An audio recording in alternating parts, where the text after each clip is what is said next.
Hook. Everyone on that jet thought the blind Omega was powerless. He had no eyes that worked. No allies. No weapons. He had boarded the wrong aircraft by accident in the middle of the night. That's what they assumed. 3 of the most feared Alpha Kings in the Eastern Underworld were on that jet. Men who had dismantled organizations. Men who had survived things that don't make the news. Men who had not been caught off guard in 20 years. And the moment that cabin door sealed shut, all 3 of them froze. Not because of a weapon. Not because of a threat. Because of a scent. Old cedar after rain. Warm underneath. Like something buried deep that hadn't rotted. Just waited. They knew that scent. They had known it once, a long time ago, on a child. A child left in a burning building. A child they believed was gone. A child their father had sold. And now that child, 24 years older, was sitting in their cabin, calm, still, holding a white cane across his knees. With no idea who they were. No idea what they had done. No idea that the men staring at him in frozen silence were the same 3 boys who had argued, in a burning harbor, over who was brave enough to carry him out, and lost the argument to the fire. Here is what nobody in that cabin understood yet. The blind Omega wasn't the most vulnerable person on that jet. He was the most dangerous. Not because of what he could do, because of what he remembered. And what he remembered was about to destroy everything their father built. This is the story of Caelan Riven, the Omega who was sold, who survived, who boarded the wrong jet, and changed the lives of the 3 men who never stopped owing him everything. Chapter 1: The Wrong Jet. The hand gripping the white cane didn't tremble. That was the first thing Rydian noticed. Not the cane itself. Not the dark glasses over still eyes. Not the quiet way the young man moved through the jet's narrow aisle like he had already memorized every inch of it, which was impossible, because no one had told him he was boarding the wrong aircraft. No. What froze Rydian was the hand. Calm. Still. No shake. No sweat. And the scent. It hit him the second the cabin door sealed shut behind the young man. Faint, like old cedar wood after rain. Warm underneath, like something buried deep in the earth that hadn't rotted, just waited. It was the kind of scent that didn't belong on a stranger. It belonged on a memory. A memory Rydian Vale had spent 20 years trying to bury so deep it would never claw back to the surface. He didn't move from his seat. His 2 brothers sat across from him. Soren reading documents, Kaelis staring out the window at the black New York skyline retreating below them. Neither of them had looked up yet. Neither of them had caught it. Give it 2 seconds. Soren's head lifted first. Slow. Deliberate. His eyes moved to the aisle. Then Kaelis turned. And the cabin went silent in a way that had nothing to do with the engine hum. The young man reached the nearest seat, ran 2 fingers along the headrest with practiced precision, and sat down. He set the white cane across his knees. He did not ask for help. He did not look around, couldn't. He simply settled in, pulled his jacket tighter, and folded both hands in his lap. Like he belonged there. Like he had always belonged there. Kaelis stood up so fast his knee hit the table edge. He didn't flinch. He crossed the aisle in 4 steps and stopped directly in front of the young man.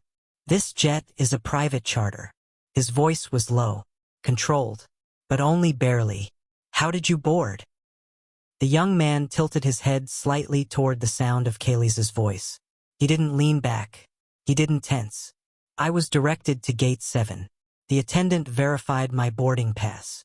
A pause. Is this not the New York to Atlanta connection? Silence stretched for 3 full seconds. No, Kaelis said.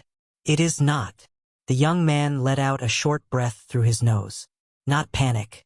Not embarrassment. Something closer to quiet resignation. The kind that came from a life that had handed him worse situations than this and moved on without apologizing. Then I apologize for the inconvenience, he said. I'll wait until we land and sort it out. He said it like he was discussing a minor scheduling issue. Like 3 of the most feared alpha operatives in the Eastern Underworld weren't staring at him hard enough to burn through steel. Kaelis hadn't moved. His jaw worked once. Twice. He looked back at Rydian with an expression that asked the question without words. You feel that? Rydian gave the smallest nod. Yeah. He felt it. Hi viewers, when you board the wrong flight by accident, most people panic. But Caelan didn't. Drop a comment below. Have you ever ended up somewhere completely wrong and somehow felt like you were exactly where you were supposed to be? The young man's name was Caelan Riven. They didn't know that yet. They didn't know anything about him except that he had walked onto a sealed private aircraft at John F. Kennedy International Airport at 11:47 at night. A jet that wasn't listed on any public manifest. A jet that used a gate number rotated every 48 hours specifically to prevent surveillance. And he had done it without flinching. Rydian turned that over in his mind. Spy. That was option 1. Someone had leaked the gate number. Someone had placed this man on their aircraft deliberately to gather information, to track their movement, to report back. Option 2, bait. A distraction designed to pull their attention while the real threat positioned itself somewhere else. Option 3, a trap. The kind that looked helpless on purpose. Soren had gone very still. He was watching Caelan the way he watched everything. Quietly, without urgency, cataloging every micro-detail. The way Caelan tracked sound with his head. The way his fingers moved along the armrest with deliberate mapping. The way his breathing stayed even when Kaelis had loomed directly over him. Soren's mouth was a straight line. He was thinking option 4. Option 4 didn't have a clean name yet. Kaelis moved back toward his brothers. He spoke low enough that the hum of the engine would cover it.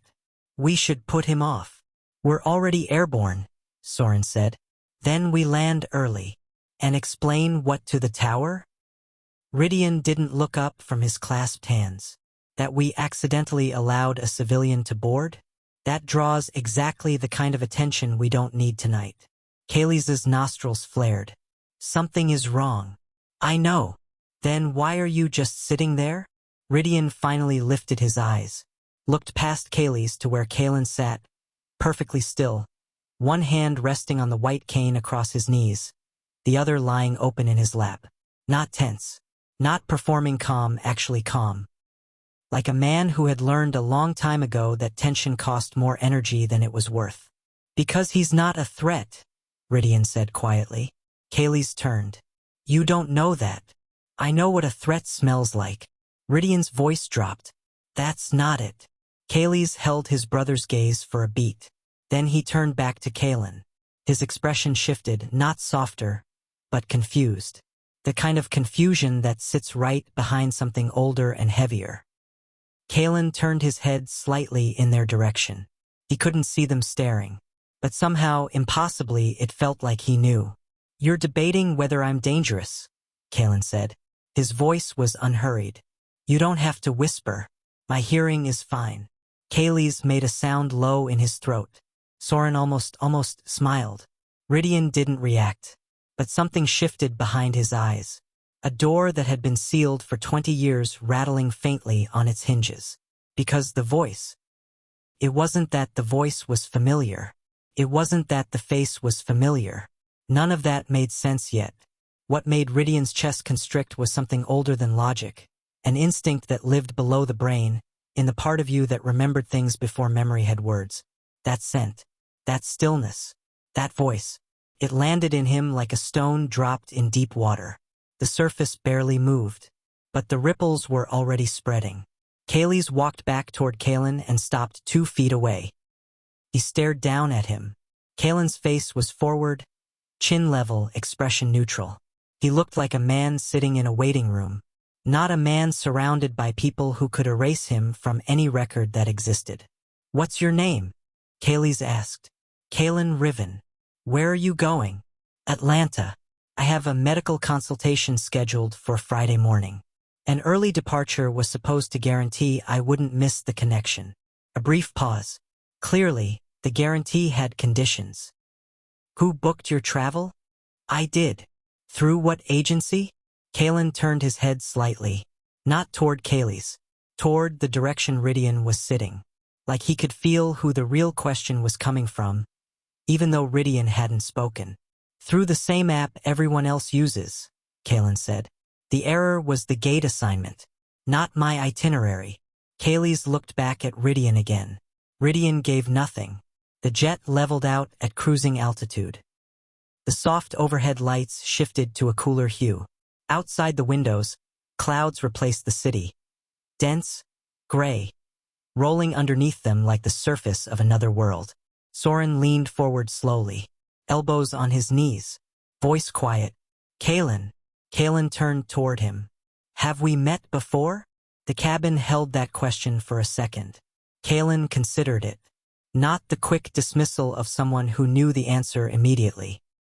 The slow consideration of someone searching somewhere deep and a little dark. No, he said finally. I would remember voices like yours. It was a simple answer. Honest. Not meant as a compliment or a challenge. But Kaelis' hands went rigid at his sides. And Rydian felt it again, that door. Rattling harder this time, because 20 years ago, on a burning pier in Ashford Harbor, there had been a child whose voice was not yet formed into full words. A child too young to remember faces.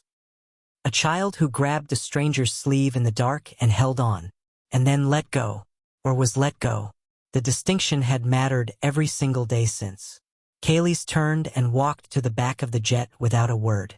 The curtain separating the rear lounge swung shut behind him. Caelan did not ask where he went. He simply folded his hands back in his lap, tilted his head toward the window he couldn't see, and breathed steadily. Like the sound of old grief walking out of the room was something he had learned not to chase. Soren watched him for another long moment. Then he looked at Rydian. Rydian's face gave nothing away, but his jaw was tight, and his eyes hadn't moved from Caelan since the moment the boy had said the word voices. 20 minutes passed. Maybe 30. The jet moved steadily south. Caelan had not asked for water. Had not asked where they were headed. Had not pressed for information about who these men were or what kind of aircraft he had accidentally boarded. He sat with the patience of someone who had spent a long time learning that answers arrived in their own order. Then he said quietly, almost to himself, the way people say things they don't expect to be heard. I used to fly out of Ashford Harbor when I was small. The air in the cabin changed. Rydian went very still. Soren's pen stopped moving. Caelan's voice continued, unhurried. I don't remember much about it. Just the smell of salt water, some kind of fire, and the sound of boys arguing about something. He turned his face slightly toward the aisle. Strange things to hold on to. Neither brother spoke.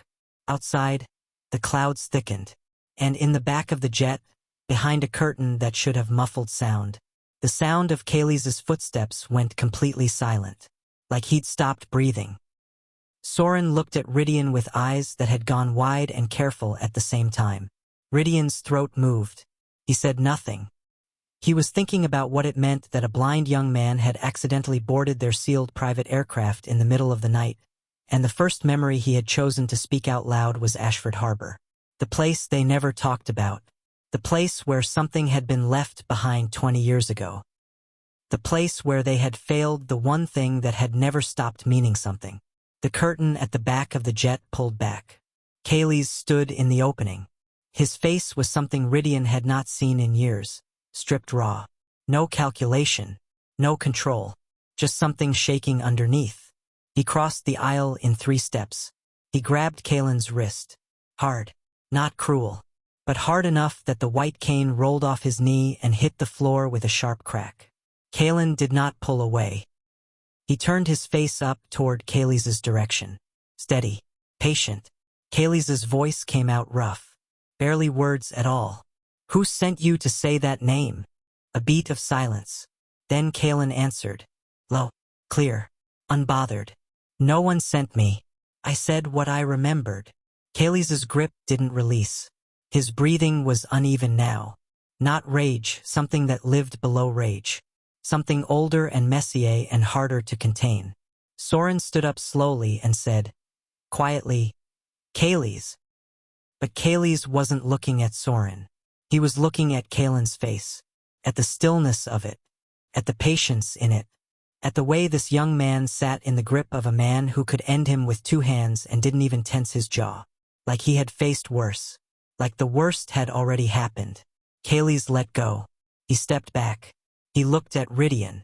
And Rydian, calm, controlled, the man who had not broken expression in 20 years of operations that would flatten most human beings, looked back at his youngest brother with something that might have been fear. Soren walked slowly to where Caelan's cane had fallen. He picked it up. He set it back across Caelan's knees with a gentleness that didn't match anything else about this jet or the men in it. Caelan's fingers found the cane without searching. He already knew where it was. Then Soren walked back to his brothers. He leaned close to Rydian's ear. His voice was barely a breath. That scent.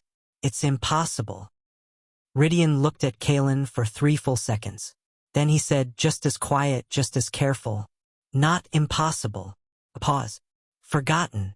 And somewhere below the hum of the engine and the soft roll of cloud against the windows, the night carried them south. 3 men holding a secret that had just walked back into their lives on a white cane. And a young man who remembered fire, salt water, and the sound of boys arguing. But not the faces. Not yet. Chapter 2, What Sound Remembers.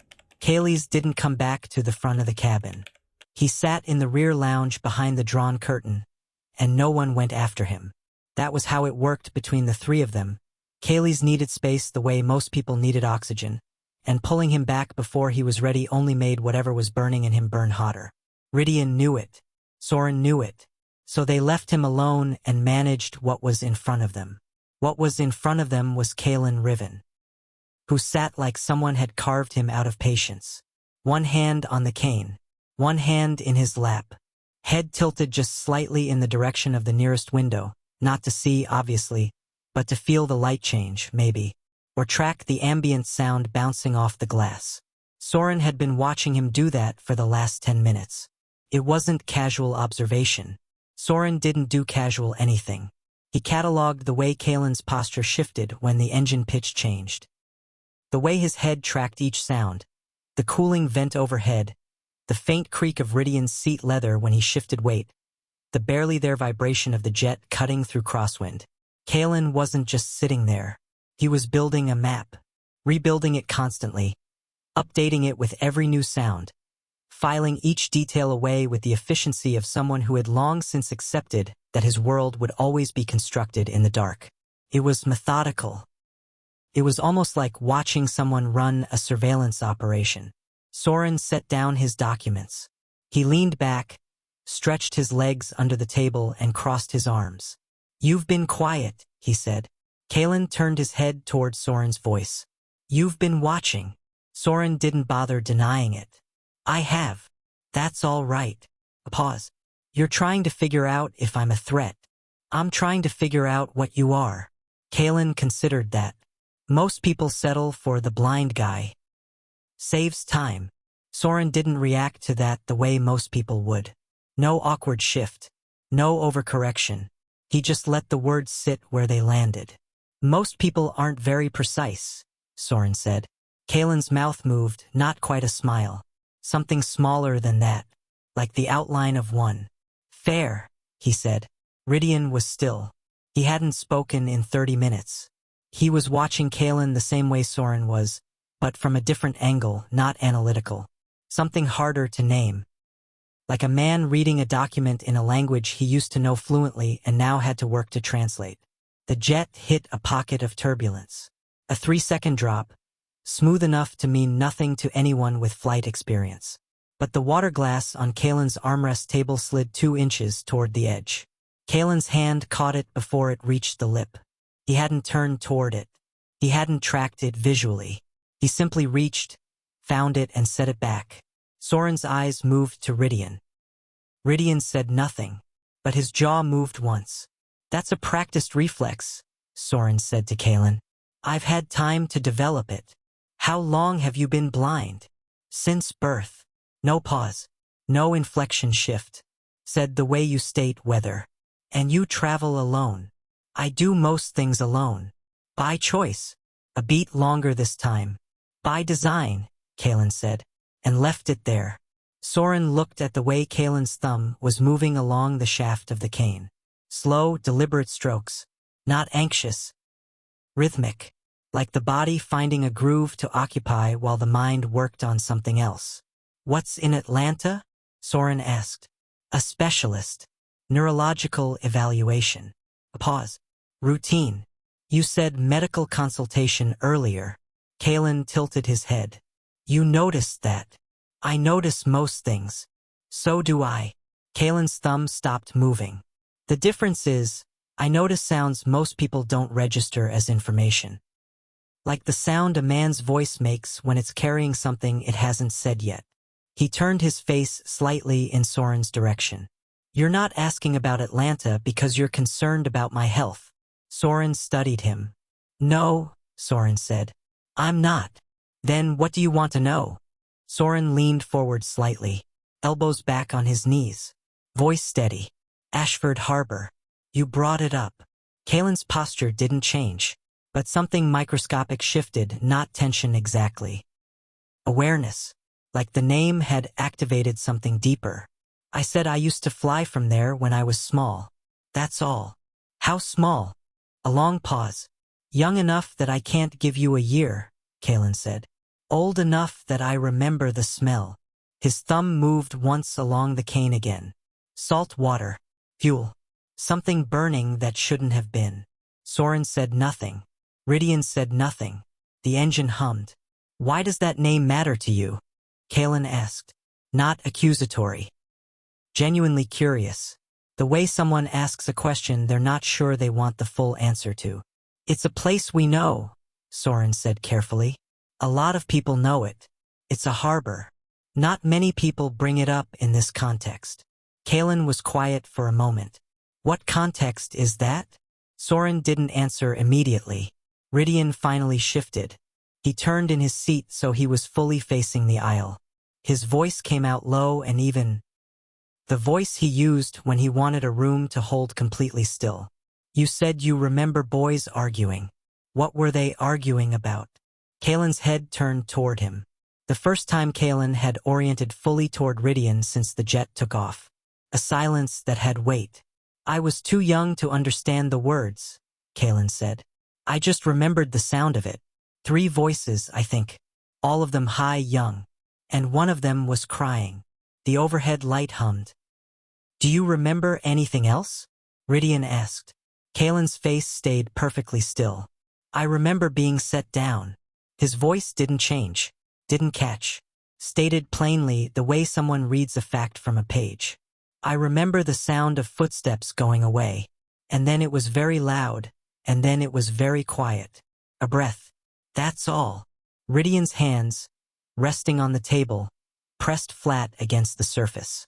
Not violently, just pressed, like holding something down. Soren looked at his oldest brother for just a moment. Then he looked back at Caelan. This was the thing that was settling into Soren's chest like something cold and heavy.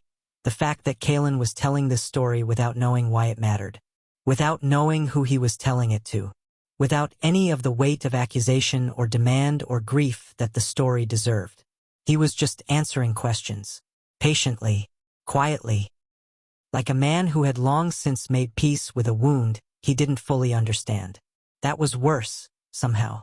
That was so much worse than if he'd been angry. You said you don't remember faces, Soren said slowly. From that night. I don't remember much visually from before age 4, Caelan said. The brain doesn't retain it the same way when vision isn't the primary sense. He paused. I've been told that's common in congenital blindness cases. Soren nodded slowly, though Caelan couldn't see it. Rydian stood up. Not fast. Not dramatic. He stood and walked to the galley at the front of the cabin and stood there with his back to both of them, hands braced on the counter. Caelan turned his head briefly toward the direction of the footsteps. He didn't ask. Soren watched his brother's back for a moment. The set of Rydian's shoulders. The way he was breathing. Controlled and deliberate, because Rydian Vale did not allow himself anything else in the presence of anyone else. But Soren knew what Rydian breathing deliberately looked like when it was the only thing holding him together. He had seen it twice before in his life. Both times had something to do with Ashford Harbor. Soren turned back to Caelan. He kept his voice easy, conversational. The way you speak to someone you're trying not to alarm. You travel light, he said. Caelan accepted the subject change without comment. I have a bag in the overhead. One bag. One bag. He paused. Weight slows you down. Most people don't think about it that way. Caelan's chin lifted slightly. Not arrogance. Something else. The quiet certainty of someone who had calculated everything before this conversation and needed no one to confirm the math. Most people don't have to, he said. From the rear of the jet, behind the curtain, there was a sound. The low, controlled exhale of someone who had been holding breath too long. Kaelis, probably pacing back there. Probably pulling himself apart and reassembling in whatever order kept his hands steady. Caelan's head turned briefly toward the curtain. He said nothing, but something in his expression shifted, the smallest thing. A tightening at the corner of his mouth. Like a note of recognition he had no context to attach to. Soren caught it. He filed it. He didn't say anything yet. Because there was a way these things went. You came at them too fast and they scattered. You came at them too slow and they calcified. You had to find the exact pressure point that held things open long enough to see what was inside. Can I ask you something? Caelan said. Yes. The man who grabbed my wrist. A pause. He wasn't angry. It wasn't a question. Soren waited. His hands were shaking. Caelan continued. You don't shake like that when you're angry. You shake like that when you're... He stopped. His thumb moved once along the cane. Afraid isn't the right word either. What word would you use? Soren asked. Caelan turned his face slowly toward the direction of the curtain again. Haunted, he said. The word sat in the cabin like smoke. Soren held perfectly still. Caelan turned back toward the center of the aisle. His expression returned to neutral. His hands settled. Why do you sound like you regret knowing me? He asked.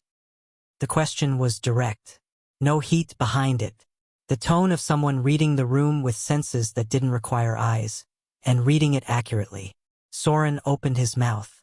And then the curtain at the back of the jet pulled back. And Kaelis walked out. He didn't look settled. He looked like he had taken everything shaking in him and compressed it by force. The kind of compression that doesn't actually remove pressure, just relocates it to a place where it's harder to see. His face was closed. His eyes were dry. His hands were still. He stopped at the edge of the seating area. He looked at Caelan. Caelan turned his head toward the sound of Kaelis' footsteps and held steady. Kaelis' jaw worked once. Then he crossed the aisle, stopped directly in front of Caelan, bent down and picked up the glass of water from Caelan's side table, and set it 2 inches to the left, where it would be easier to reach from the armrest position. Then he straightened, didn't say anything. Walked to the seat across the aisle and sat down. Heavy, like something had been carried a very long way and finally set on the floor. Caelan's fingers found the repositioned glass without needing to search. He took a slow sip, set it back. He didn't thank Kaelis. He didn't ask why. He just accepted it the same way he accepted everything on this jet. Without needing an explanation. Without demanding credit for the grace it took to do so.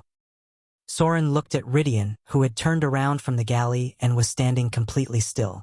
3 brothers. 1 cabin.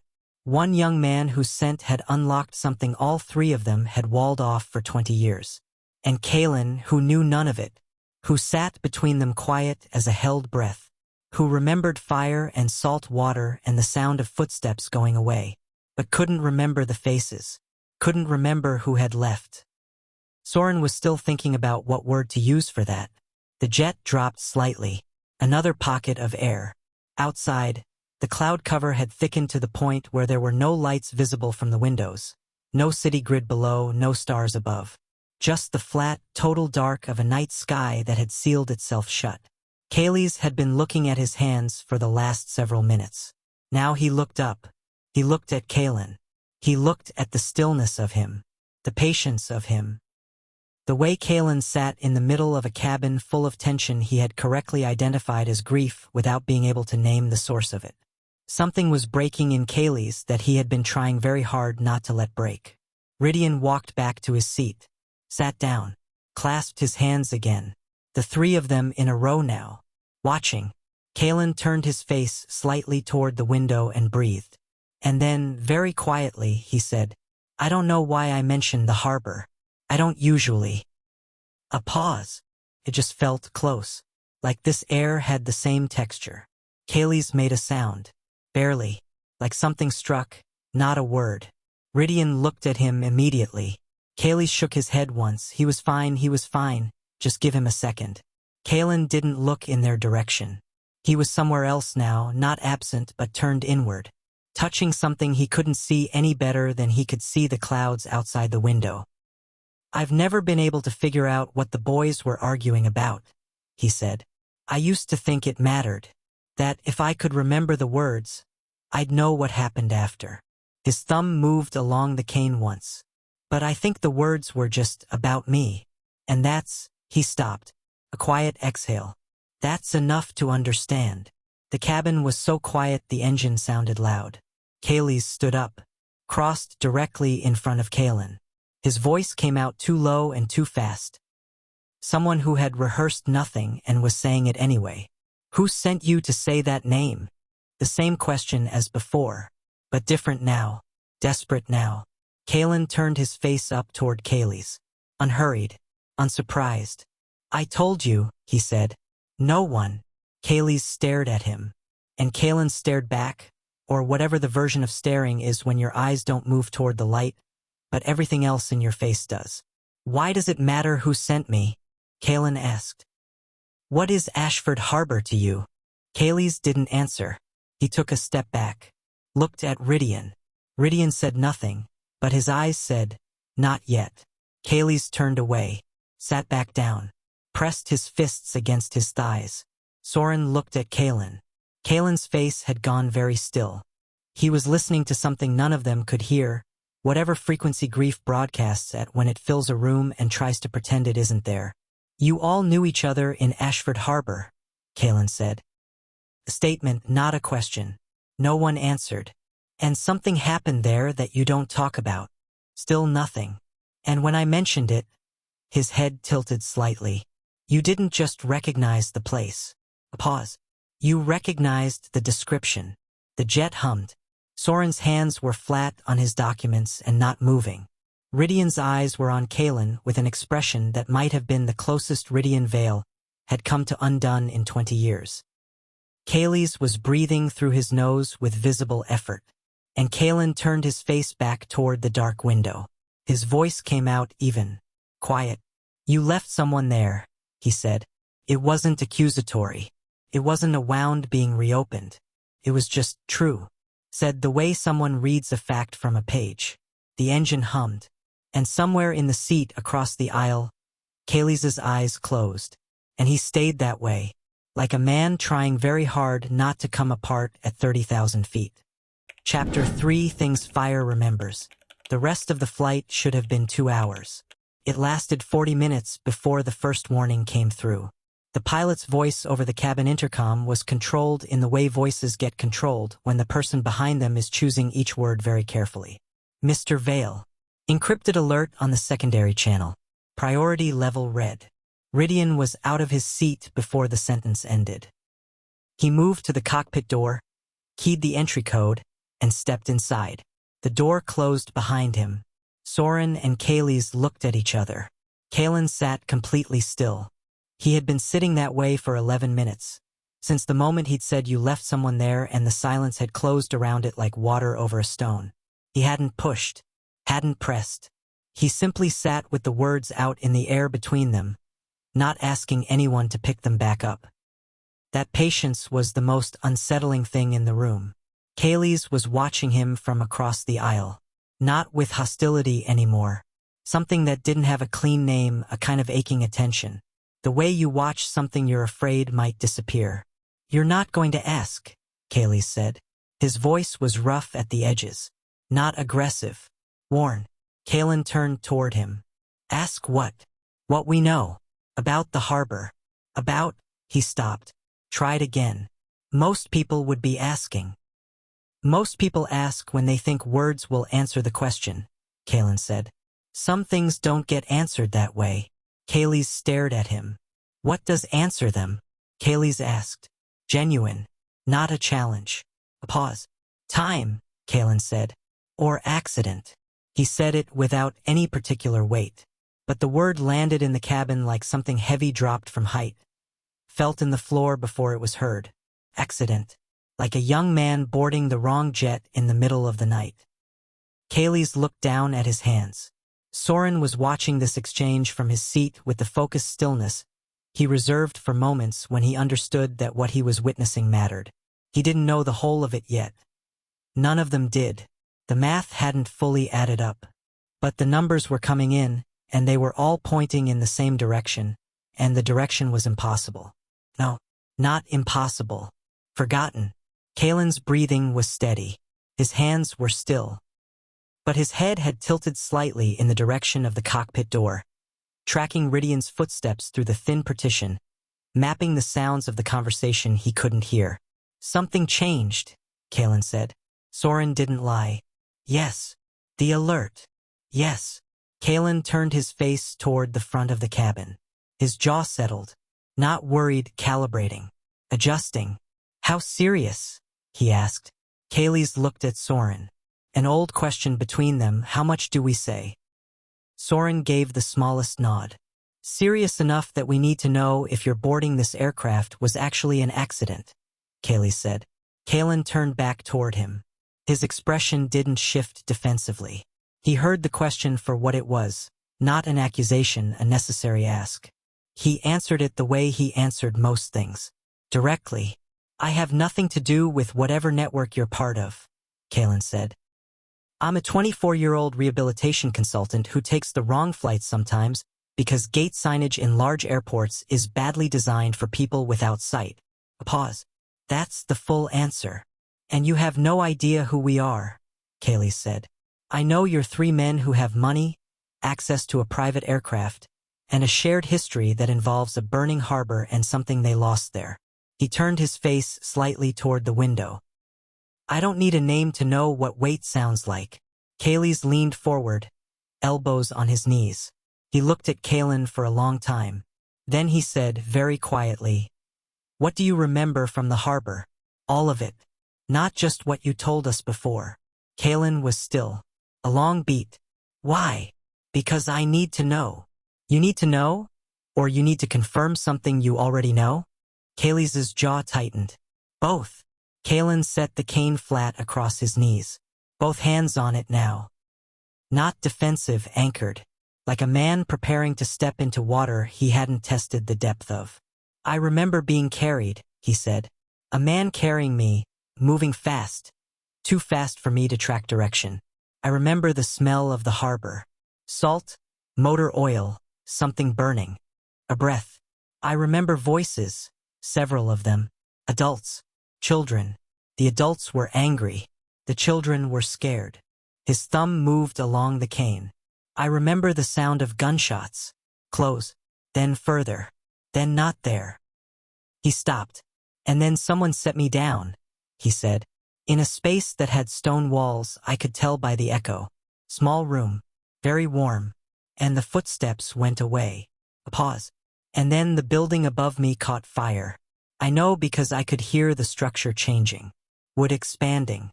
Glass breaking far up. The cabin was silent. I was found 2 days later, Caelan said. By a harbor patrol unit. Apparently there was enough of the building left standing that the room I was in didn't burn. He turned his face forward. I have no memory of those 2 days. Kaelis pressed his fists together between his knees. His eyes were wet. He was fighting it.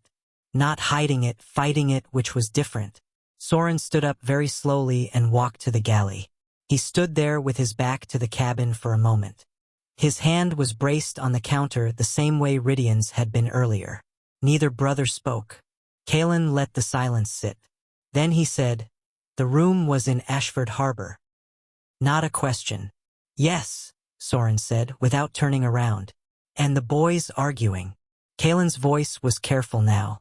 Deliberate. Were they you? A beat that stretched long enough to be its own kind of answer. Soren turned around. He looked at his brother and then at Caelan. We were 8 years old, Soren said. And we were trying to figure out which one of us was going to carry you through a gunfight. He stopped. We couldn't agree. And by the time we reached any kind of answer, he didn't finish it. He didn't need to. Caelan sat very still. His face was neutral. His hands were still on the cane.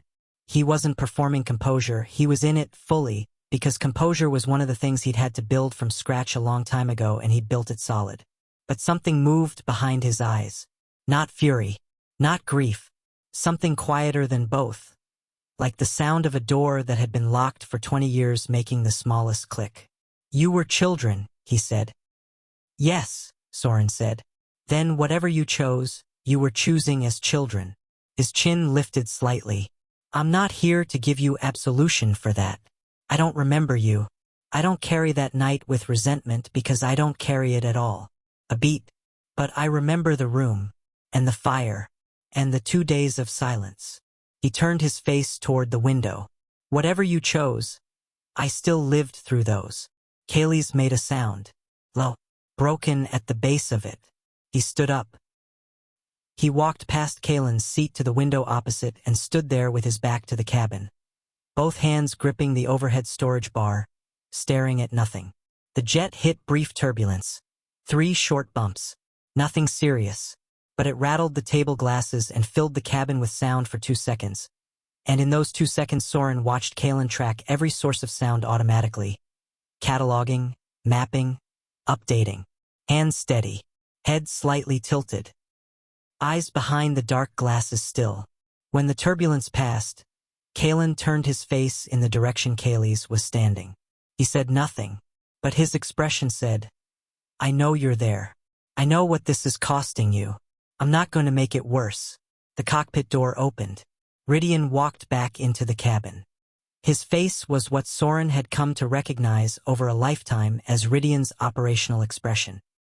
Eyes fully present, jaw set, the specific stillness of a man organizing a threat response while his internal experience did something entirely separate behind a wall he wouldn't lower until the work was done. He looked at Soren first, then Kaelis's back, then Caelan. The Marrow Cartel has detected this jet's flight path, Rydian said. His voice was even, measured. Their intel has us carrying protected cargo. They plan to intercept. Soren nodded once. How long? 40 minutes. Maybe less. Rydian moved toward his seat. We need to divert. There's a private cargo facility 14 minutes south. We can land, offload, and deal with the situation from the ground. Does the cartel know who's on board? Soren asked. They know it's a Vale aircraft. Rydian paused. They don't know the full manifest. Kaelis turned from the window. His face was put back together now. The grief packed away into whatever interior compartment he kept it. Eyes clear, jaw tight. Back to the version of himself that operated. He looked at Caelan. Caelan had been listening to the conversation with his head at a slight angle, catching every word. He turned toward Kaelis' direction now. You should put me off, Caelan said. Not afraid. Not dramatic. I have nothing to do with this. If you land, I can find an alternative route to Atlanta. There's no reason for me to. No, Kaelis said. The word was short and absolute. Caelan paused. No, you're not going anywhere. Kaelis looked at his brothers. He's not getting put off this aircraft at a private cargo facility in the middle of the night while a cartel hit is active. Rydian looked at Caelan for a moment. Then he gave one short nod. Soren was already pulling out his phone, beginning to reroute. Caelan sat with the conversation sitting around him like something he was measuring. Why? He asked. The question was directed at the general space between all 3 brothers. I understand the complication I've created by being here. I understand that my presence is a risk variable you didn't plan for. So why? Because we don't leave people behind on a burning runway, Kaelis said. His voice was quiet. The sentence carried no extra weight. He said it plainly without flourish. But it hit the cabin like a pressure change. Caelan's hands went still. His thumb stopped moving. He turned his face slightly down. Not down in defeat, but down the way you turn toward something you're trying to hear better, to make sure you caught what you think you caught. He said nothing for a long moment. Then, Kaelis. Kaelis looked up. Caelan was facing in his direction.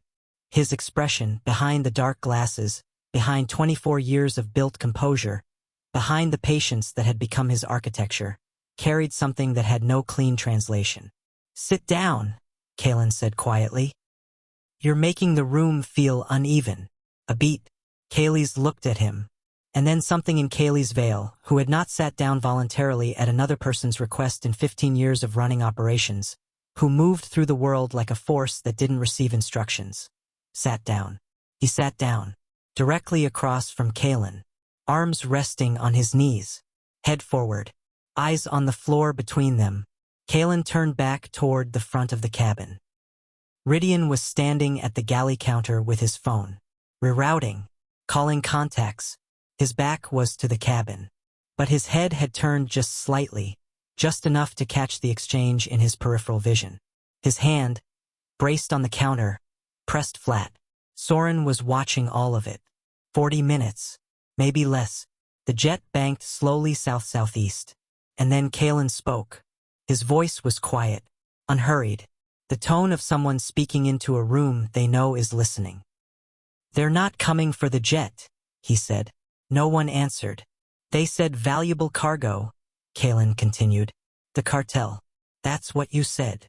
"Yes," Rydian said, without turning around. "They're not coming for you." A pause. "They're coming for me." The cabin went absolutely still. Rydian turned from the counter. Soren looked up from his phone. Kaelis's head came up from the floor. Caelan was facing forward, hands on the cane, voice exactly level. "I've been moving to Atlanta under a protected route," he said. "I didn't know why. I was told it was standard precaution for the consultation. But the facility is a witness and research protection program. And the man I'm going to see isn't just a neurologist." His thumb moved along the cane once. "He has testimony against the cartel. And I'm carrying an encrypted document to facilitate the transfer." A pause. "I was told the document was in a sealed case. I was told the route was secure." He lifted his chin slightly. Clearly, someone changed that information. Rydian walked slowly back toward the seating area. He stood at the edge of the aisle, looking at Caelan.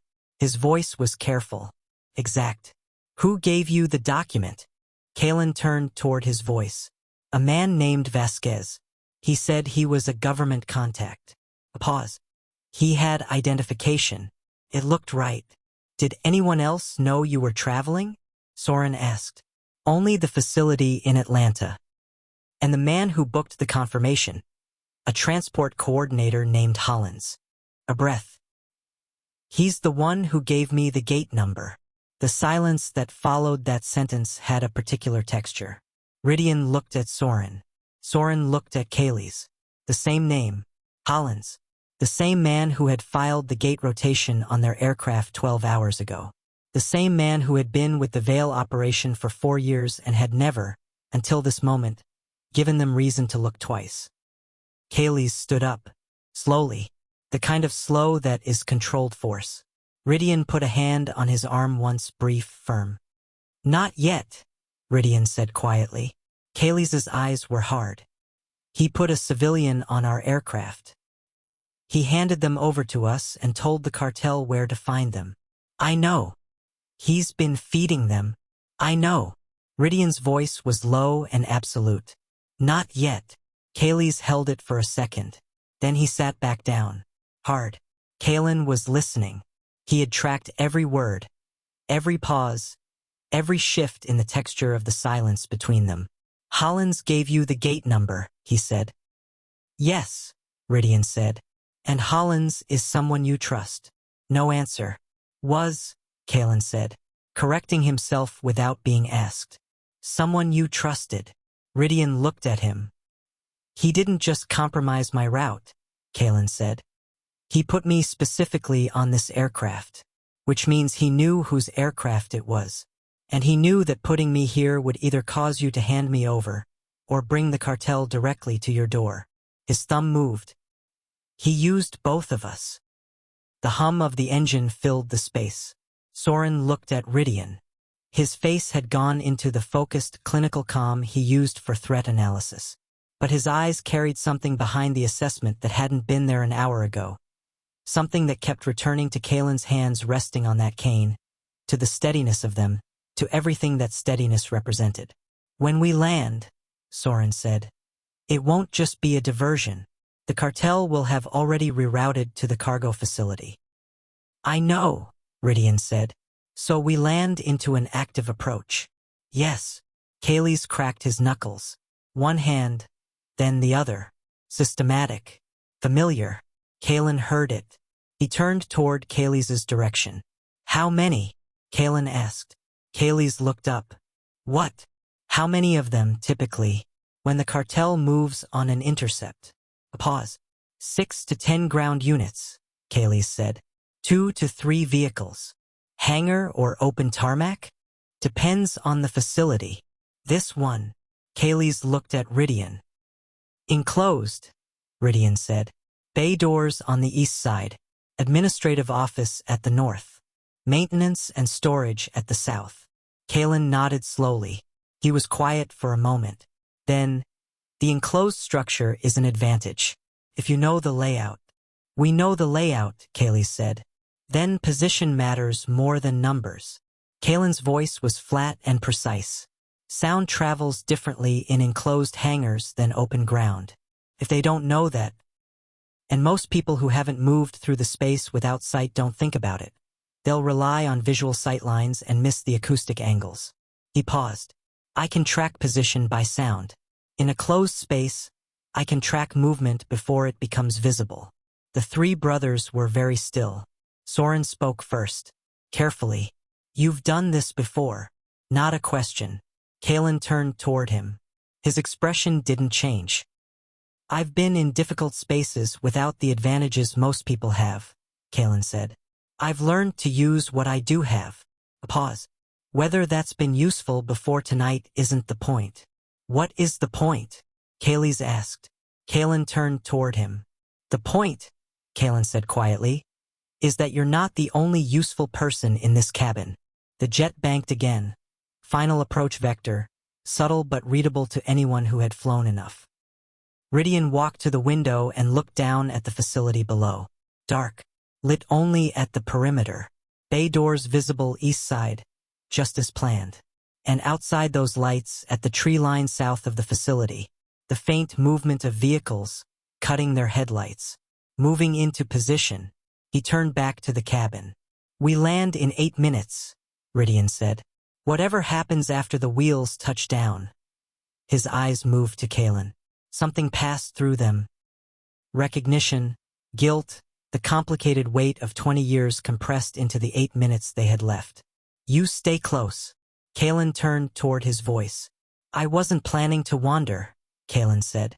Kaelis picked up his jacket from the rear seat. He reached into the inner pocket and withdrew a pistol. He checked the chamber, automatic, methodical, and racked it. The sound filled the cabin. Caelan tracked it with his head. He turned toward Kaelis. His voice came out even. "They're not coming for you," Caelan said again. Quieter this time. Kaelis looked at him. "Let me be useful," Caelan said. Kaelis stared at him for 3 full seconds. Then he lowered the pistol. He reached into his jacket, and he set a second weapon, smaller, compact, a .22, on the seat beside Caelan. He said nothing.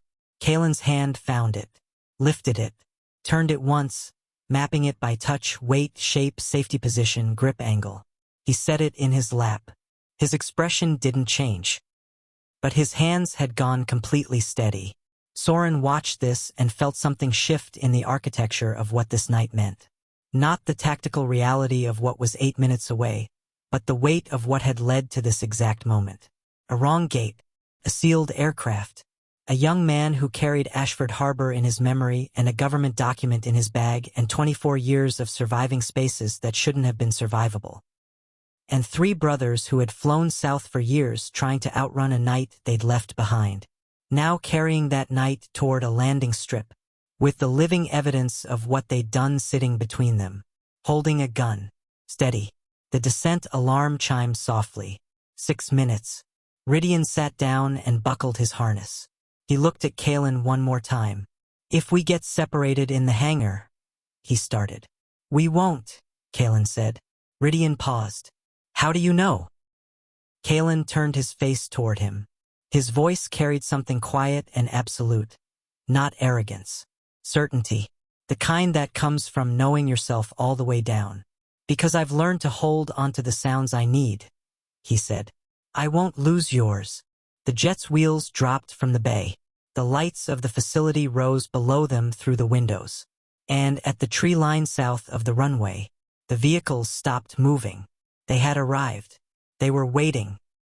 The night pressed in on all sides, and somewhere in that waiting dark, someone was about to find out that the most dangerous thing on that aircraft wasn't the 3 alpha kings of the eastern underworld.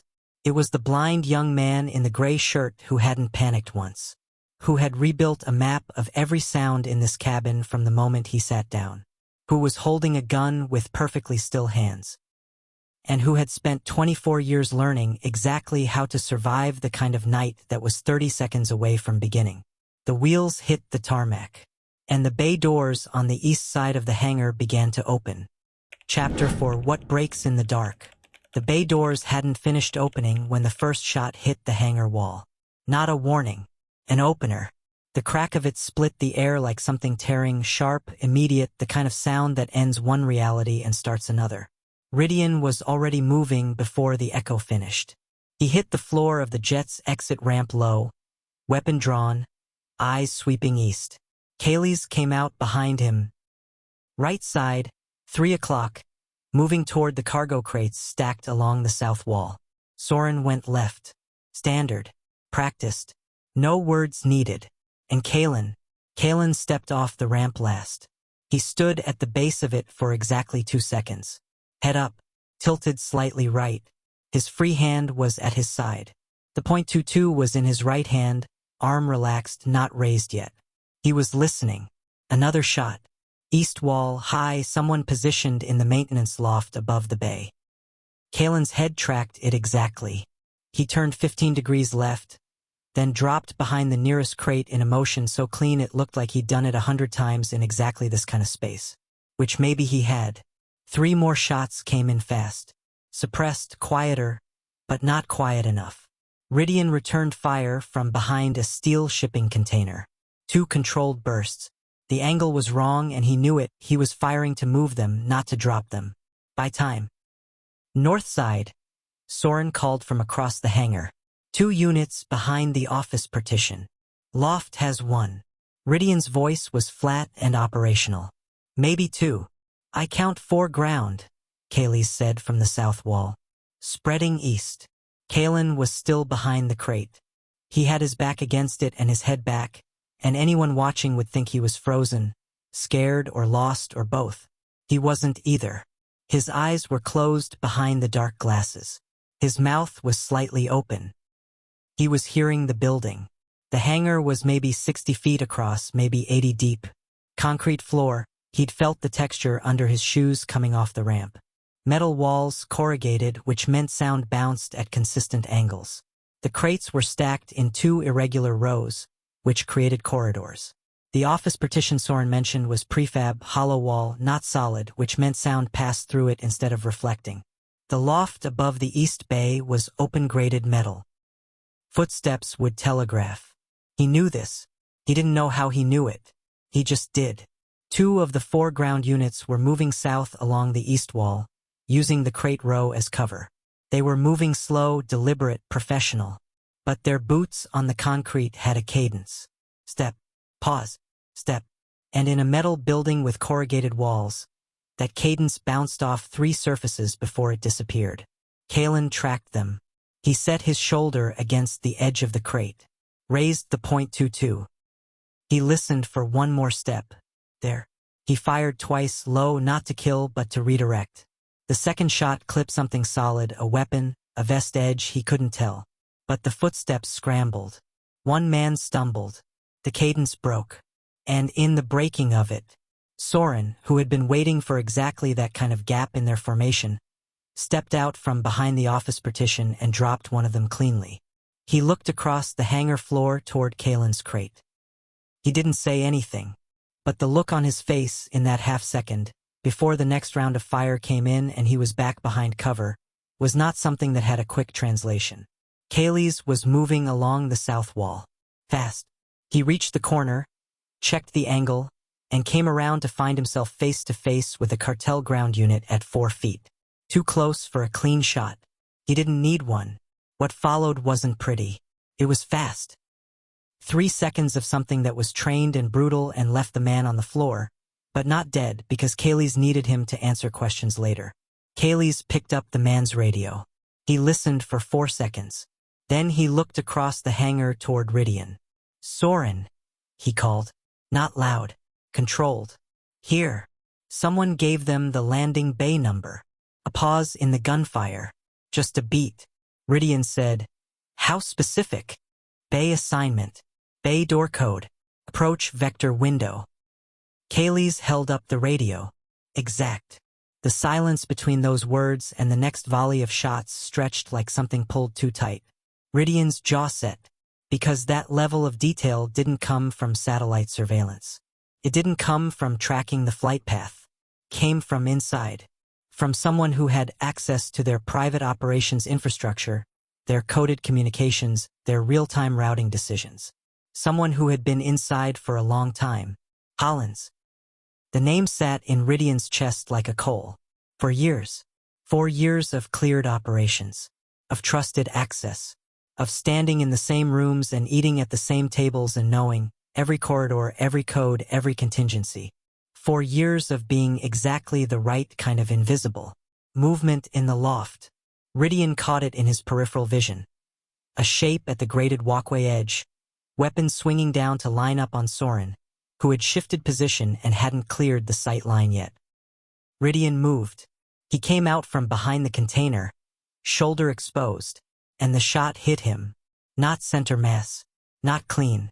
The left shoulder high, spinning him back into the container with a crack of impact that rang through the hangar like a bell. He went down to one knee. His weapon hand stayed up. Somehow, incredibly, stayed up. He returned fire. The loft figure dropped. And then everything stopped for a second. The kind of stop that happens after something irreversible, the whole room catching its breath. Kaelis' voice cut through the silence. One word. Hard. Rydian. He was already crossing the floor at a run, not caring about angles anymore because the calculation had changed. His brother was down and everything else ranked second. He hit the container at a slide, dropped beside Rydian, hands already going to the shoulder. Rydian's jacket was dark and wet.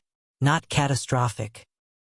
Kaelis had seen catastrophic and knew the difference, but serious. Significant. The kind of wound that put a clock on everything. Rydian's face was gray, but his eyes were clear. "I'm standing in 30 seconds, he said. "You're not standing in 30 seconds, Kaelis said. 20 then. "Rydian. Check the east side." Rydian's voice didn't waver. 2 more units. They held back. "They're waiting for us to consolidate on you to move." Kaelis looked up across the hangar. Rydian was right. The east wall had gone quiet.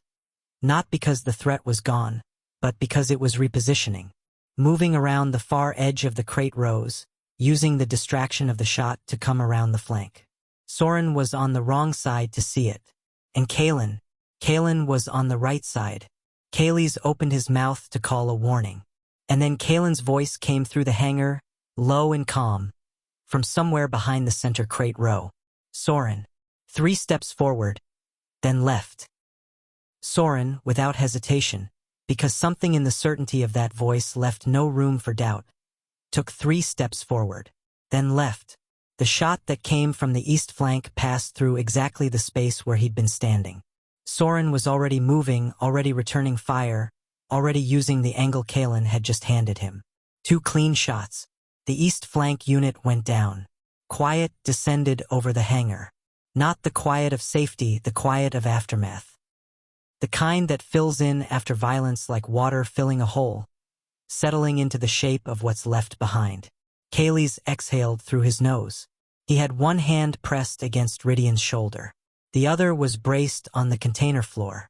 He looked across the hangar. Caelan was standing at the edge of the crate row. Still. the .22 at his side. Both hands relaxed. His face was forward. No visible adrenaline. No shake. Just there. Present. Calm as he'd been when he first sat down on the jet. Kaelis stared at him. How did you know where he was? Kaelis's voice came out rough. Worn down. Caelan turned toward the sound of his voice. I listen, Caelan said. Simple. Final. Like the answer to a question that had always been obvious and had just taken this long for someone to ask it. Kaelis held his gaze, or whatever the version of that was. Caelan's face angled in his direction. Both of them holding a line between them that had gone taut with something neither of them had named yet. Then Kaelis looked down at Rydian. Rydian was watching Caelan too. His breathing was controlled, steady. His hand was pressed against his shoulder, doing the work of keeping the situation manageable while he still could. He looked at Caelan the way a man looks at something he recognizes from a distance, across too much time, through too much weather, and isn't sure yet if approaching it will help or hurt. Soren crossed the hangar floor from the east side. His footsteps were measured. He stopped beside Rydian, looked at the shoulder, looked at Kaelis. We need to move, Soren said. More will be incoming when these units don't report. Kaelis nodded. He got his arm under Rydian's right side. And then the voice came, from the administrative office at the north side of the hangar. The door had opened. A man walked out into the bay. Medium height, dark jacket, moving without urgency, which meant he wasn't worried about who was left standing in this room. He looked at the units on the ground. He looked at Rydian's wound. And then he looked at Caelan. He smiled. Not warm. The kind of smile that has already finished calculating. I was wondering, the man said, if the blind one was worth the price. Caelan's head turned toward his voice. Precise. Exact. Now I'm thinking yes, the man continued. Seeing how he just cleared half my ground unit. He stopped at the center of the bay. Put the weapons down. Kaelis, Rydian said, very quiet. The man looked at Rydian with the specific interest of someone who has been wanting this for a long time. Rydian Vale, he said. You look tired. You look like a man standing in a room with 3 people who are going to remember his face, Rydian said. His voice didn't crack. The man's smile held. He reached into his jacket. He produced a phone. He turned it toward the group. On the screen, a photograph. A harbor at night. Long ago. Grainy, scanned from something older. 3 boys running. And 1 small figure, very small, left in the entrance of a stone building. The photo was from Ashford Harbor. Dated. 20 years ago. Your father kept records, the man said. Thorough man. He pocketed the phone. The Omega child your family traded to keep the operation running. Your father documented everything. The exchange. The receiving party. The price. He looked at Caelan. And then the child who survived the fire when he should not have. Who was recovered. Who was processed incorrectly as it turned out. Never delivered to the intended destination. He tilted his head. And who has been living, free, for 24 years, in possession of information he doesn't even know he has. The hangar was very still. Caelan's face didn't move, but both his hands had gone very still. The man looked at the Vale brothers. Your father made a trade, he said. You 3 never knew. You were children, kept deliberately in the dark, so the guilt wouldn't interfere. He let that land. The trade was clean on his end. The cartel received payment. The Vale operation received protection. And 1 Omega child disappeared into a transaction no one was supposed to survive. Kaelis's voice came out like gravel. Say that again. Which part? The man asked. That your father sold him? Or that he's been alive for 24 years and your father knew? Silence. Real silence. The kind that fills in after something detonates. Caelan stood perfectly still. His head was slightly down. His hands at his sides. Kaelis looked at Caelan. Caelan's face, all that composure, all that architecture, all that patience built out of 24 years of learning how to hold yourself upright in spaces that weren't built for you. Cracked. Just once. Just for a second. It was the jaw. The way it moved. A single, silent adjustment. Like a man swallowing something that didn't go down clean. Then he lifted his chin, and his voice came out even. They didn't know, Caelan said. Not a defense of them. Not forgiveness. Just a fact being stated to prevent anything from being built on a false foundation. We were children, Kaelis said. His voice was shaking. I know, Caelan said. We didn't. I know. Caelan turned toward Kaelis' voice. His face was something that lived past grief. Somewhere on the other side of it. You still lived. And so did I. Kaelis made a sound that was not a word. Rydian, leaning against the container with Soren's hand on his shoulder and blood soaking into his jacket, looked at Caelan for a long moment. And then he looked at the man standing in the center of the hangar. And something went very cold in his eyes. The man raised his weapon. I need the Omega. Alive. He looked at the brothers. The rest of you are optional. Kaelis moved, not toward the man. He stepped directly in front of Caelan. Between Caelan and the weapon. No calculation. No strategy. Just in front. The man's expression shifted. First surprised. Then amused. Interesting, he said. After everything I just told you, you're protecting him. Kaelis said nothing. The man looked at Rydian. Your father built an empire on practicality, the man said. Trade what you can afford to lose to protect what you can't. He tilted his head. You really want to die for someone your family sold? Rydian looked at him. He looked exhausted. He looked like a man who had been carrying a weight for 20 years that had just tripled. But his voice was clear. Yes, Rydian said, and the hangar went very, very still. Chapter 5, The Sound of Everything Changing. Kaelis didn't wait. He moved the second the man's attention shifted to Rydian, a half-second window, maybe less, and he crossed the distance in 4 strides, hitting the man's weapon arm up and hard before the trigger could complete its pull. The shot went into the ceiling. Metal rang overhead. What followed was close and brutal and ugly in the way real fights are. No clean choreography, just force meeting force in a small space, trying to find purchase. The man was trained. Kaelis was trained harder and had 20 years of grief pushing behind every movement. It ended in 11 seconds. The man hit the concrete. He was breathing, barely. Kaelis stood over him, chest heaving, knuckles cut. He looked at the body on the floor like something he wanted to finish. Kaelis, Rydian said. Kaelis stopped. His hands went still. He stepped back. Soren was already on the phone, terse, low, the kind of call that gets answered on the first ring by people who know better than to ask too many questions. He spoke for 40 seconds. Then he ended the call.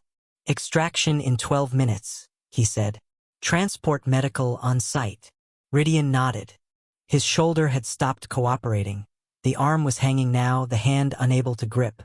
His face was ash-gray, but his eyes were still fully present. He was working hard to stay that way. He looked at Caelan. Caelan was standing where he'd been when Kaelis stepped in front of him. He hadn't moved during the fight. He had tracked every sound of it. The impact, the struggle, the specific silence after, with his head in his hands and the steady open-channel focus that had become, in the span of one night, the most reliable thing in this entire situation. He was still holding the .22 at his side, both hands steady. Rydian watched him for a moment. Caelan turned toward him. How bad? Caelan asked. Manageable, Rydian said. That's not what I asked. A beat. Through and through, Rydian said. High shoulder. Missed the artery. Caelan crossed the hangar floor. He moved through the space without hesitation. No contact with the ground units. No stumbling over debris. He'd already mapped the floor from the moment he stepped off the jet ramp, and he walked it now from memory exactly. He stopped at Rydian's side. He reached out. His hand found Rydian's right arm, not the wounded side, and held it. Not gripping, just steady. Rydian looked at the hand, then at Caelan's face. There are moments that don't announce themselves. They arrive quietly, in the middle of everything, without ceremony. This was one of them. You're going to sit down, Caelan said. The adrenaline is managing the pain right now. When it drops, you'll lose the leg strength. Don't fight it. Just sit. He said it the way someone says put the glass back. Not a question, just useful information delivered without drama. Ridian sat. Kaelis watched this from across the bay. He was still standing over the man on the floor, but his eyes were on Caelan. The look on his face was not something he could have described, and he didn't try. Soren walked over. He checked Ridian's shoulder with both hands. Quick, efficient, confirming what Ridian had said. Then he looked up at Caelan. "Thank you," Soren said, "for the call on the east flank." Caelan turned toward him.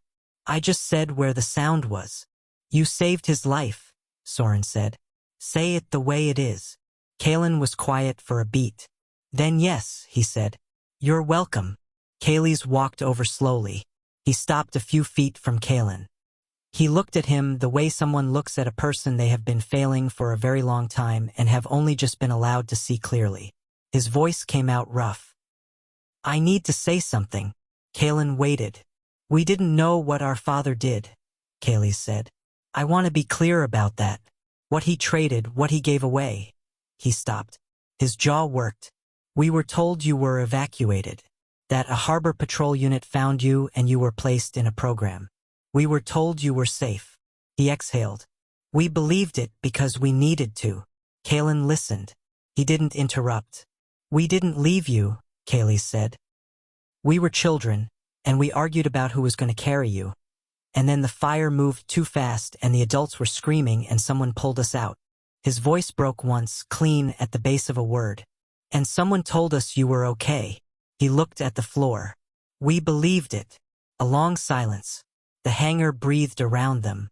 Caelan's thumb moved along the .22 once. Slowly. "You still lived," he said. Kaelis looked up. His eyes were wet. "I know," Kaelis said. "And you?" "I still live too," Caelan said. "That's not nothing." His chin lifted. "The 2 days in the room before the patrol found me, those belong to me. They're mine. You don't carry them." A pause. "What happened after the harbor, that also belongs to me. Not to your guilt." Kaelis pressed his lips together. "I'm not absolving anyone," Caelan continued. His voice was even, exact. The way he said everything, like each word had been weighed before it was used.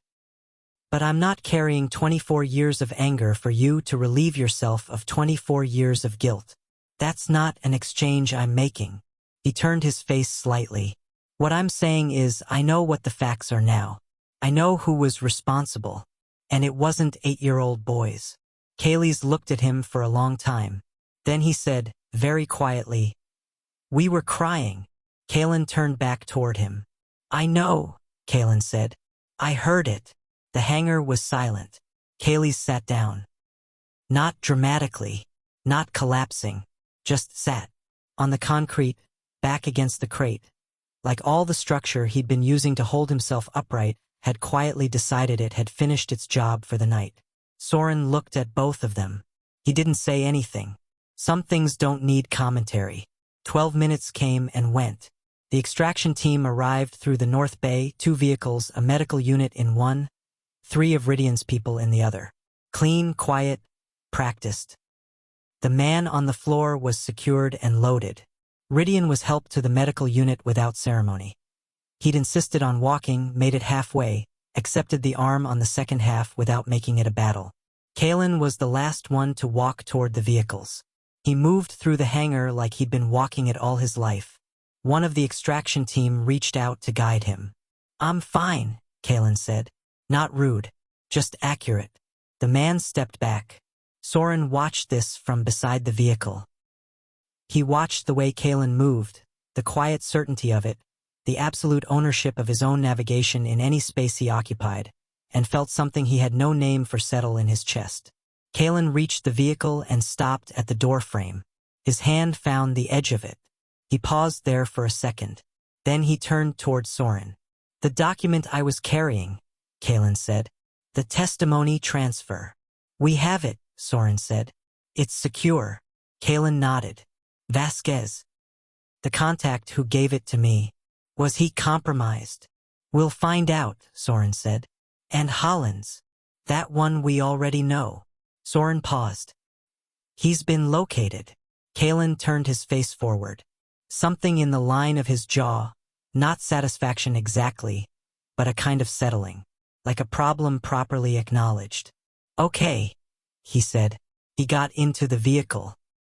Inside, across from Rydian, who was being patched up with the patient efficiency of someone who had been through this before and would not make the medical team's job harder by being difficult, Caelan sat with both hands in his lap and the cane across his knees.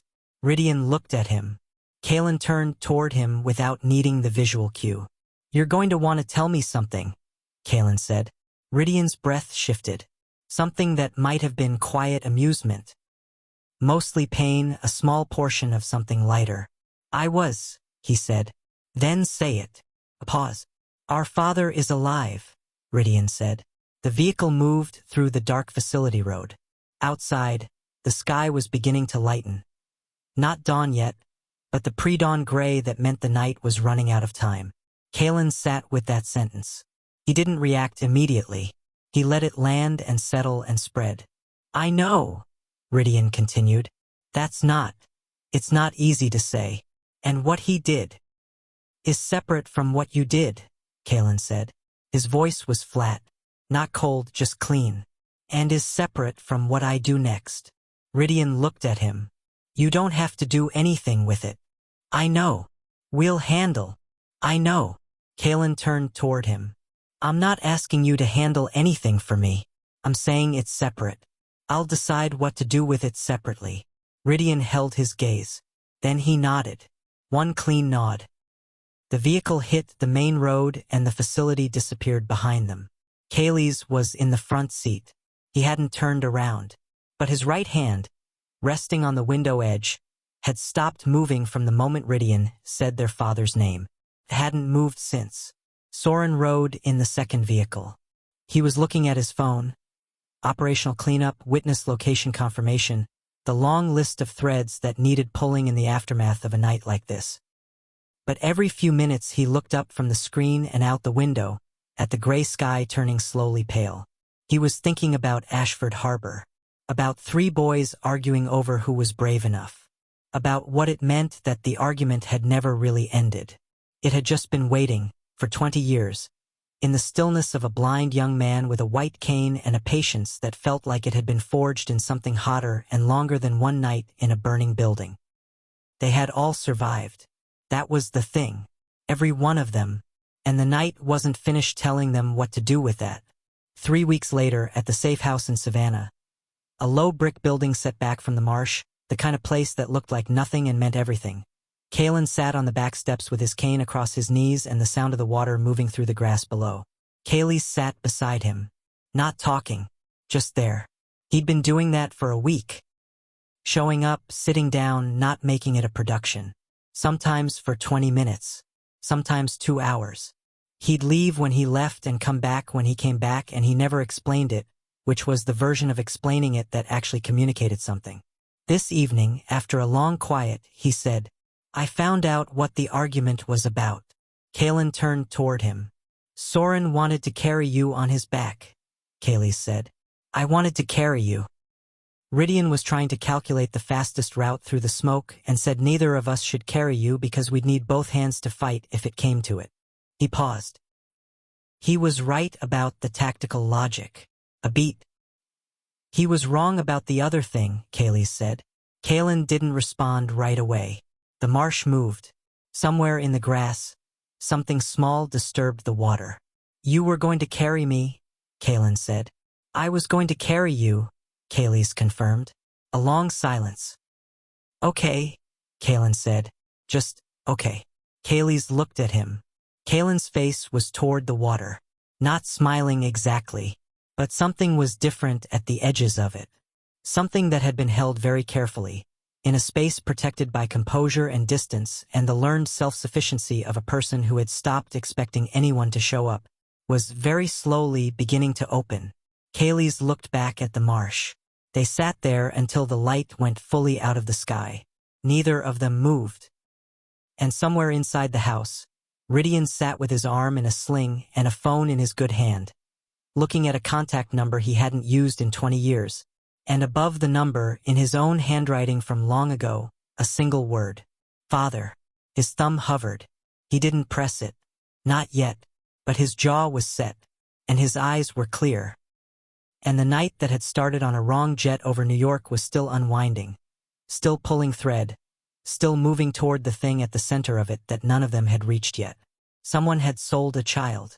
That person was alive. And the reckoning hadn't arrived yet. But it was coming. That matters. Chapter 6, the name that starts everything. 6 months. That's how long it took for the Marrow Cartel to stop existing as a functional organization. Not a night. Not a mission. 6 months of the kind of work that doesn't look like war from the outside.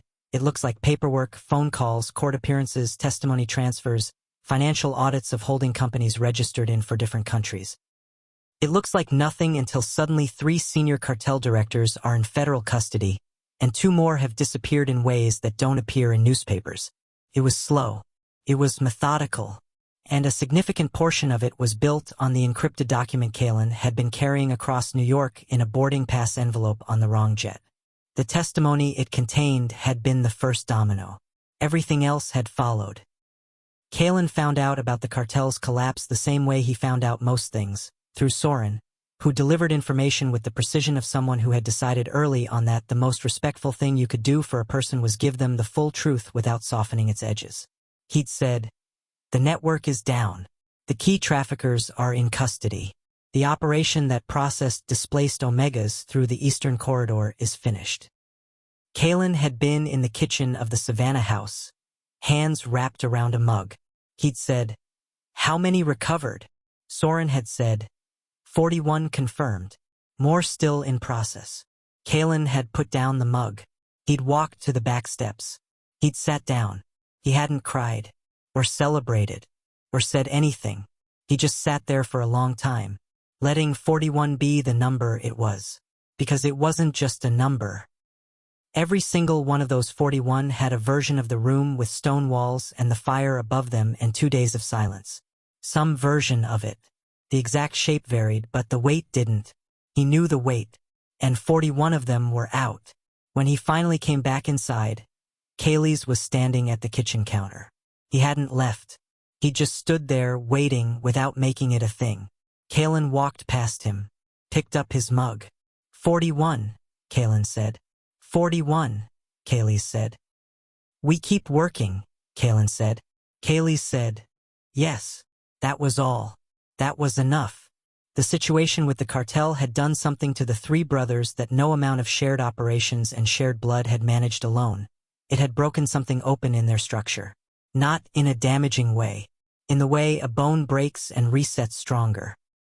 Rydian had spent the first 2 months running the operational cleanup with his arm in a sling and his face giving nothing away, which was exactly what Rydian Vale looked like from the outside when something inside him was undergoing seismic change. He was quieter than usual. He read more.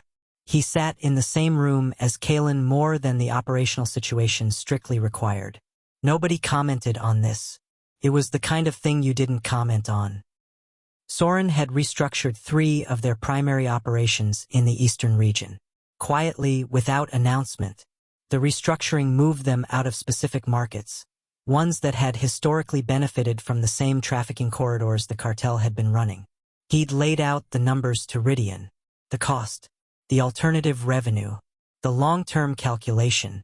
Rydian had looked at the numbers for a long time. Then he'd said, do it. Soren had done it. Kaelis had taken on something else entirely, the recovered Omega coordination network that was still being built from scratch. It needed people who understood the security requirements, the trust architecture, the specific infrastructure that let someone who had been processed through a trafficking system start building a life that wasn't built on someone else's debt or decision. He was surprisingly good at it. Surprisingly to everyone except Caelan. Caelan had said, of course he is. He's been trying to carry people his whole life. He's just doing it now. Soren had blinked, then written something down in the small notebook he kept for statements that changed how he understood things. The Savannah house had become, quietly and without any formal decision, the place where things got figured out. Not a headquarters that implied scale and structure this didn't have. More like a center of gravity. A place where the weight of what they were building had somewhere to be set down temporarily and examined. Caelan moved through it the way he moved through every space he occupied, with complete authority.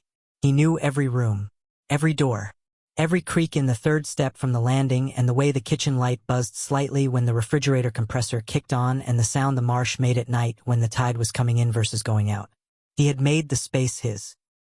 Not by ownership, by presence, by the patient accumulation of sensory detail that was his version of belonging somewhere.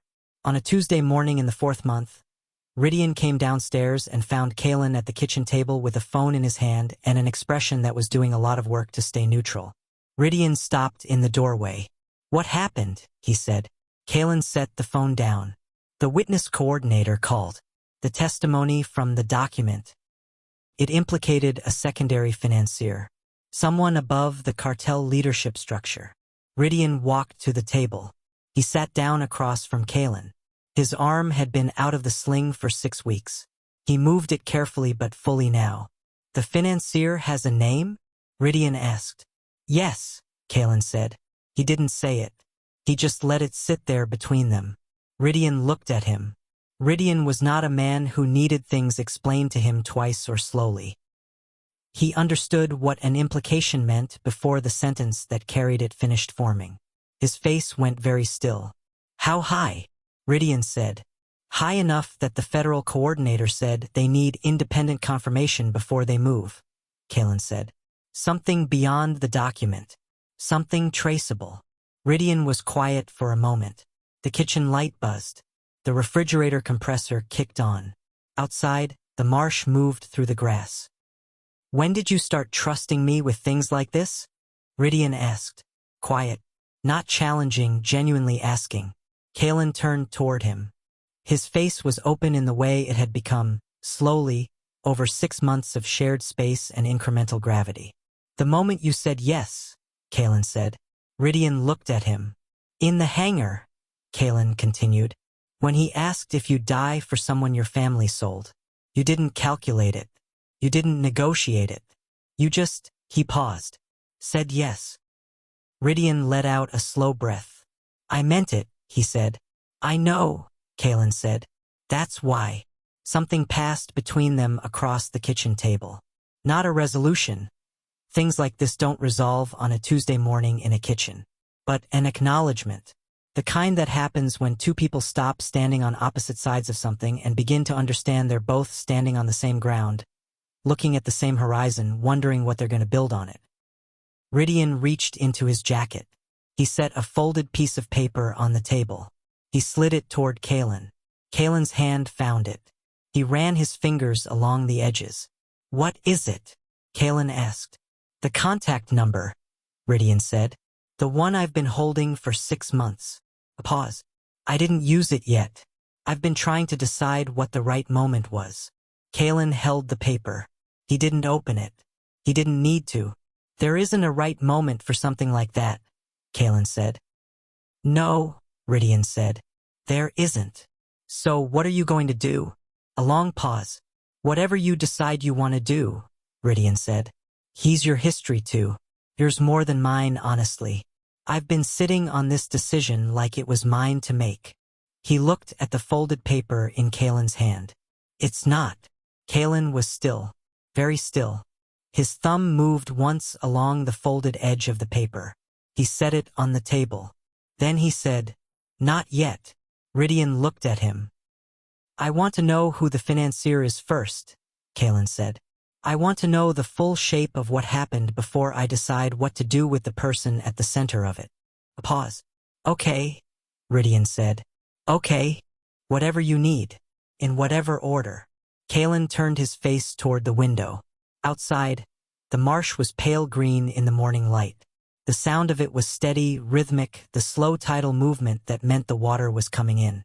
"I want to help the coordinator," Caelan said. "The secondary testimony. I know some of the events personally, not the financier, but the structure around Ashford Harbor. The timing, the logistics." He paused. "I think I've been the independent confirmation they need.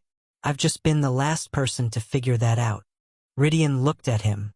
There was something in his face that took a moment to land.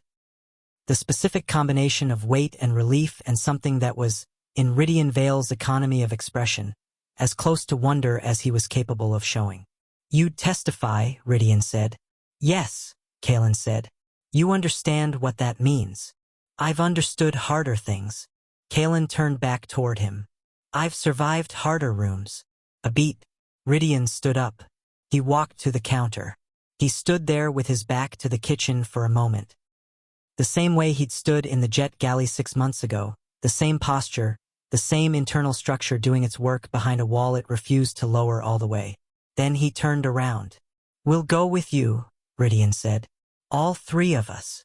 Caelan's face, that face that had spent 24 years being its own fortress, did something that was small and enormous at the same time. He nodded.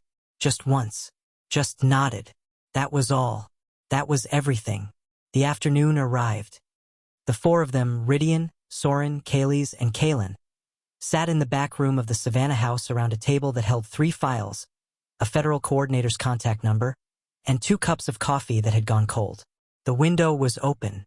The marsh sound moved through the room. Soren was reading the secondary testimony framework out loud, slowly, pausing at the key points for confirmation. Kaelis had a legal pad and was making notes. Quick, angled handwriting, the kind you develop when your mind moves faster than your hand. Ridian was watching Caelan. Caelan was listening to every word Soren read with his full attention. Head tilted slightly, hands flat on the table, processing and cross-referencing in real time against the map of his own memory. Every so often he'd say, "That date is wrong. It was 3 days earlier." Or, "The location isn't the main facility. It's the secondary warehouse. I can confirm that." He said it all evenly, without drama, without letting any of it cost more than it cost. And that, Ridian thought, watching this young man whose history had been used as currency and who had somehow, against every reasonable expectation, built himself into a person who could sit at this table and say, "I can confirm that," without breaking. That was the thing he would carry for the rest of his life. Not the guilt, not the debt, but this, the fact that Caelan Riven had survived. Not just the fire. Not just the 2 days in the stone room. Not just 24 years of navigating a world that had not been built for him. But the night on the wrong jet. And the hangar. And the morning at the kitchen table with a folded piece of paper. He had survived all of it. And he was still here. Still mapping the room. Still listening. Still building the world from sound. From patience. From the slow accumulation of what was true. And deciding every single day that what was true was worth knowing, and knowing was worth building on. That evening, the coordinator called with confirmation. The testimony framework was accepted. The independent confirmation had been received. The secondary financier, the name at the top of the document, the name that connected Ashford Harbor to the cartel to 20 years of protected transactions, was officially identified. The coordinator said, "We'll move within the week."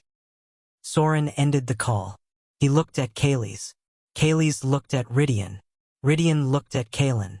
Caelan sat with his hands on the table. His face was forward. He was listening to the marsh. "Okay," Caelan said. Then, quieter, to the room more than anyone in particular. "Let's go home." Nobody said what that meant. Nobody needed to.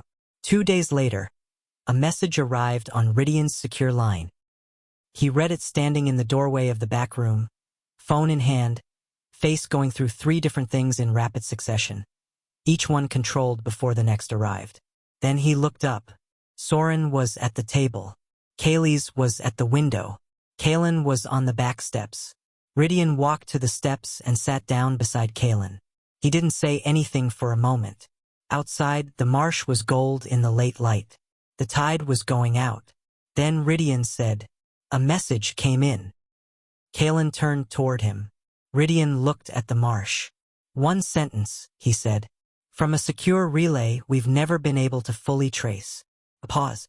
A long, quiet, loaded pause. Caelan waited. Ridian looked at him. "The person who sold the Omega child is still alive." He let that land. Caelan was still. His hands were flat on his knees. The marsh moved. "And that person," Ridian said. his voice dropping to something that had no color left in it, "Is our father." The tide went out. The light held for a moment longer than it should have, gold going amber going the deep, particular red of a day that isn't finished yet. Caelan sat with it.